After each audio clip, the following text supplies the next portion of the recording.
Victoria, Colombie-Britannique, 26 avril 2001. La voiture est le premier signe extérieur de la richesse.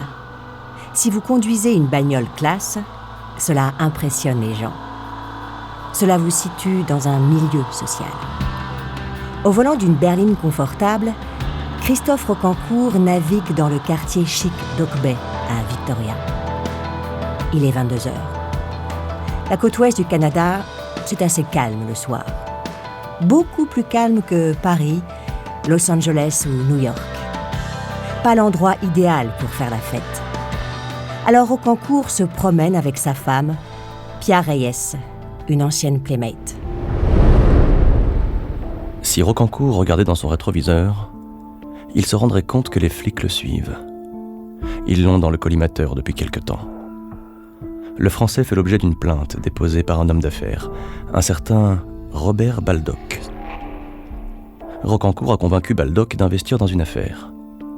Retour sur investissement, 5 millions de dollars garantis. Pour l'instant, le businessman n'a pas vu la couleur du moindre billet. Additionnant 2 + 2, il a compris que Rocancourt le prenait pour un pigeon. Depuis qu'il a débarqué en Colombie-Britannique, Christophe Rocancourt se fait appeler Michael Van Hoven. Il se présente comme un ancien pilote de Formule 1 venu prendre un nouveau départ. Ce qui, pour le coup, n'est pas totalement faux. Le Français est recherché par le FBI, les Marshals américains et Interpol pour des escroqueries commises à Paris, LA et New York. Avec sa femme, ils se sont installés dans la station de ski Whistler, près de Vancouver. Cela fait 2 ans qu'ils sont en fuite et ils ont besoin de souffler un peu.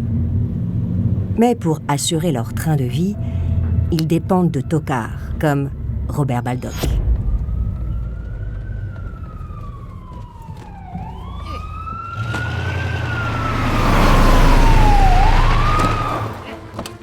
Quand Rocancourt engage sa voiture dans une rue tranquille de Victoria, les flics passent à l'action en une fraction de seconde. La crosse d'un fusil fait voler en éclats la vitre de la portière, côté conducteur. Puis, il y a les cris, les ordres qui giclent de partout, les hurlements qui crépitent comme des rafales. Avant que Rocancourt ait le temps de prononcer une parole, il est couché sur l'asphalte. Un pied lui écrase la nuque. Un flingue est posé sur sa tempe. Les pinces aux poignets et aux chevilles. La cavale aura duré 3 ans.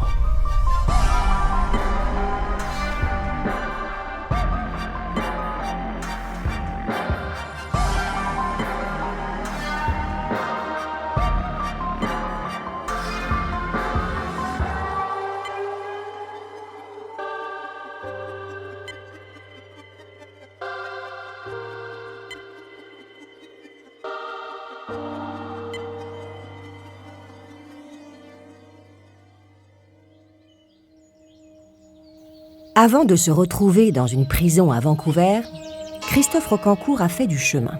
Beaucoup de chemin. L'itinéraire d'un enfant pas vraiment gâté.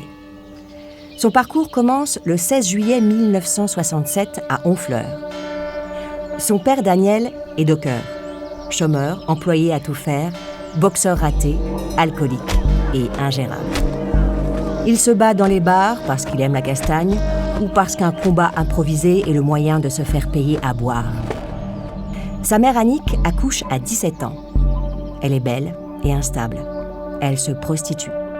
Elle reçoit des clients dans la petite caravane que le couple a garée derrière l'église de Conteville, en Normandie. Voir sa femme faire la pute, Daniel, ça le rend fou. Mais ce n'est pas comme si elle en avait quelque chose à faire. Rocancourt pousse sur ce terreau de misère et de violence. Il grandit comme il peut avant que ses parents l'abandonnent. D'abord, sa mère, Annick.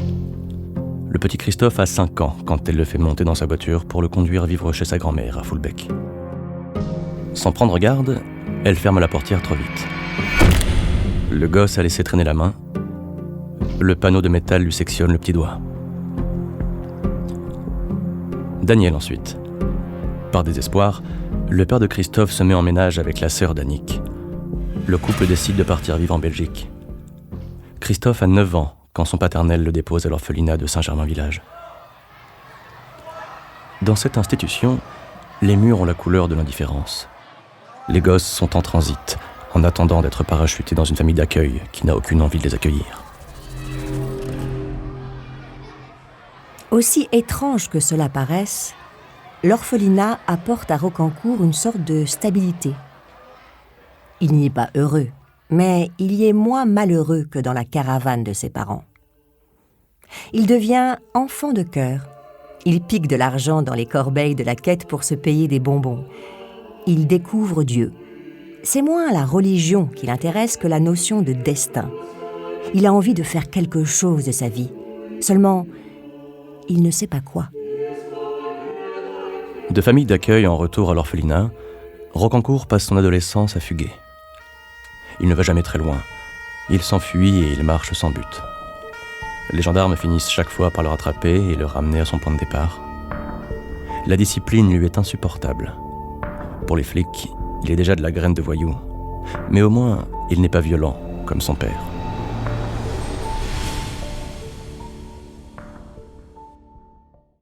Station Les Halles, printemps 1982. Le métro parisien est l'endroit idéal pour passer inaperçu.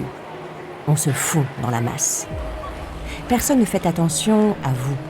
C'est dans ce dédale de quais et de couloirs que Christophe Rocancourt se cache pendant quelques semaines. Il a fui la Normandie. Il a rejoint Paris. Il déambule dans les rues. Dans sa première biographie, il parle de prostituées au grand cœur qui le nourrissent. Des âmes charitables l'hébergent. Sa vie est un paradoxe. Rocancourt n'ose pas se montrer, mais il meurt d'envie d'être vu. Alors, pour qu'on le remarque, il devient quelqu'un d'autre. Il met en place une stratégie qu'il reproduira plus tard à Los Angeles. Il traîne dans les brasseries branchées de Saint-Germain, le Flore et les Deux Magots, ou au Café Coste, aux Halles. Il y a une faune qui se fraie dans ces endroits où la taille de l'ego se mesure au volume sonore des conversations.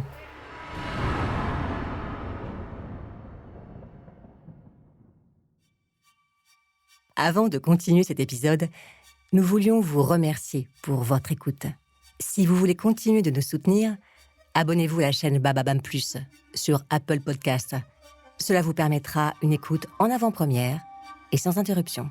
Ou bien écoutez ce message de notre partenaire, sans qui ce podcast ne pourrait exister. Ne partez pas, on se retrouve tout de suite. Hey, it's Kaylee Cuoco for Priceline. Ready to go to your happy place for a happy price? Well, why didn't you say so? Just download the Priceline app right now and save up to 60% on hotels. So whether it's Cousin Kevin's Kazoo Concert in Kansas City, go Kevin, or Becky's Bachelorette Bash in Bermuda, you never have to miss a trip ever again. So download the Priceline app today. Your savings are waiting. Go to your happy place for a happy price. Go to your happy price, Priceline.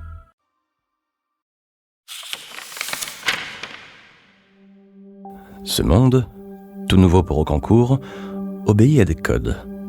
Il y a une façon de parler, une façon de s'habiller et une façon de jouer la comédie.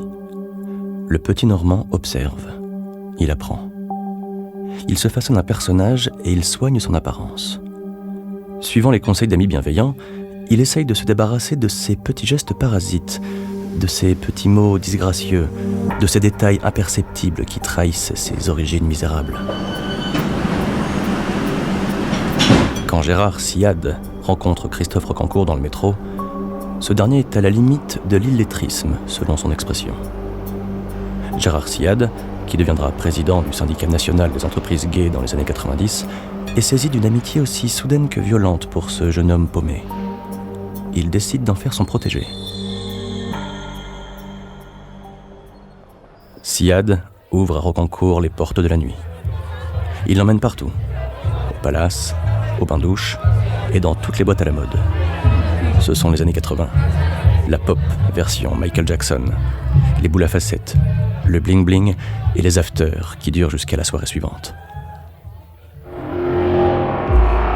Dans ce monde des apparences, Christophe ne paie rien. On l'invite partout, tout le temps.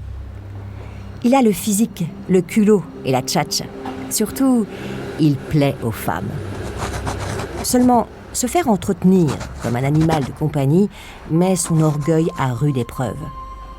Rocancourt veut son fric à lui. Alors, il fait ce que font tous les escrocs qui se lancent dans ce créneau. Il signe des chèques en bois. Il se paie des fringues classe. Il s'offre des petits extras. Il mène une vie plus confortable.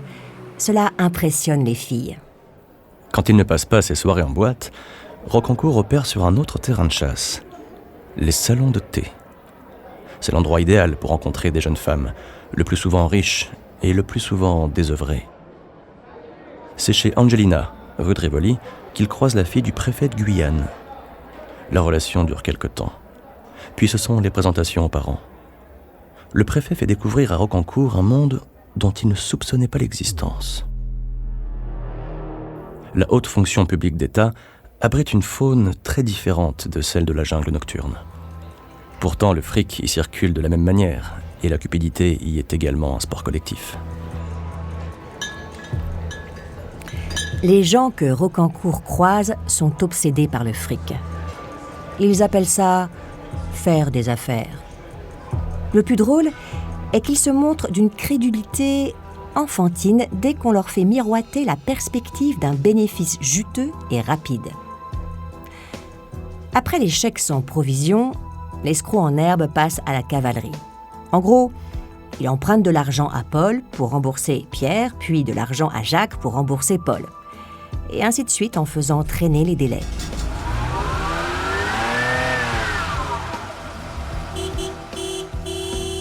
Avec les fonds qui lui passent entre les mains, Rocancourt se paie son premier rêve d'huile et de piston. Une Porsche 911 Targa grise.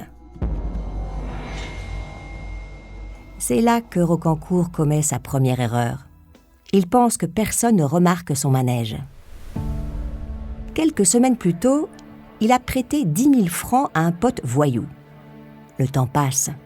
Le copain se fait tirer l'oreille pour rendre l'argent. Il sort toute une série d'excuses bidons. À force d'insister, Rocancourt persuade son pote de le retrouver un soir dans un bar de nuit. L'endroit est plus déprimant qu'une vente de charité. Le mobilier ressemble à celui d'un pavillon de banlieue. Une musique sirupeuse dégouline des haut-parleurs. Le whisky est tiède et l'air est saturé par l'odeur du tabac froid. Quand le gars se pointe, il tire la gueule.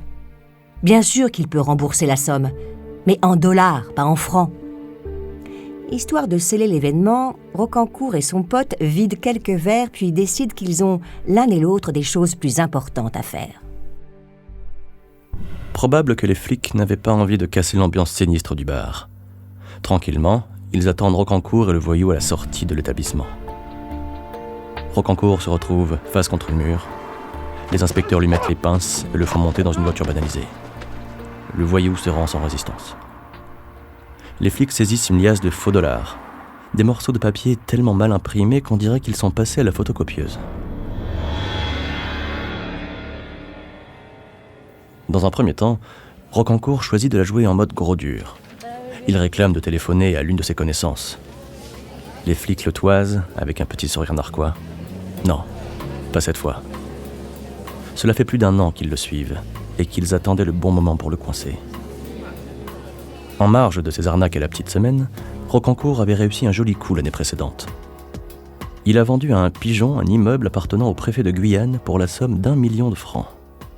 Cette fois, il est bon. Son pédigré fait de lui un récidiviste. Le 16 juin 1989, il est condamné à 2 ans de prison pour trafic de fausses monnaies et est envoyé à Fleury-Mérogis.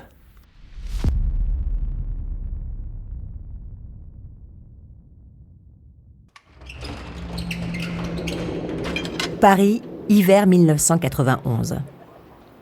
Quand il sort de tôle, la vie de Christophe Rocancourt a fait un grand bond en arrière. Il n'a plus grand-chose. Pourtant, il n'a pas tout perdu pendant ces années. Il est devenu un escroc, un vrai. Il doit se refaire, vite, très vite. L'arnaque à la vente d'immeubles avait plutôt bien réussi. Pourquoi ne pas remonter un coup de ce genre ? Rocancourt repère un commerce rue Lamartine dont la propriétaire est assise sur une confortable fortune. Suivant un mode opératoire qui va devenir sa marque de fabrique, il commence par laisser le charme agir, mêlant flatterie et assurance masculine. Il explique à la commerçante qu'il est le fils d'une grande famille. Il possède un immeuble situé rue Verderet, dans le 16e arrondissement. Le bien est estimé à 43 millions de francs. Quand les policiers de la brigade financière récupèrent l'affaire quelques semaines plus tard, ils ont vite fait de comprendre les ressorts de l'arnaque. La commerçante a versé à Rocancourt 1 200 000 francs afin de couvrir des frais divers. Cet argent est gagé sur la valeur de l'immeuble. Rocancourt a fourni à sa victime une copie du titre de propriété. En réalité, le morceau de papier est l'original d'un acte de vente récupéré chez un notaire, père d'un de ses amis. Rocancourt a simplement présenté des faux en écriture pour se faire remettre le pactole. Évidemment, une arnaque pareille ne passe pas longtemps inaperçue.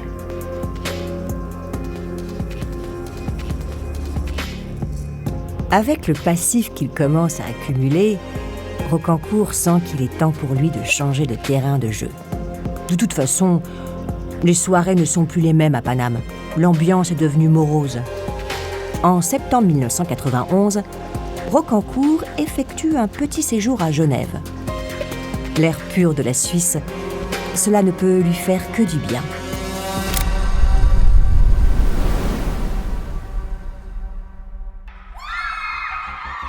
Alors qu'il se trouve en ville, une bijouterie est la cible d'un braquage à main armée avec prise d'otage.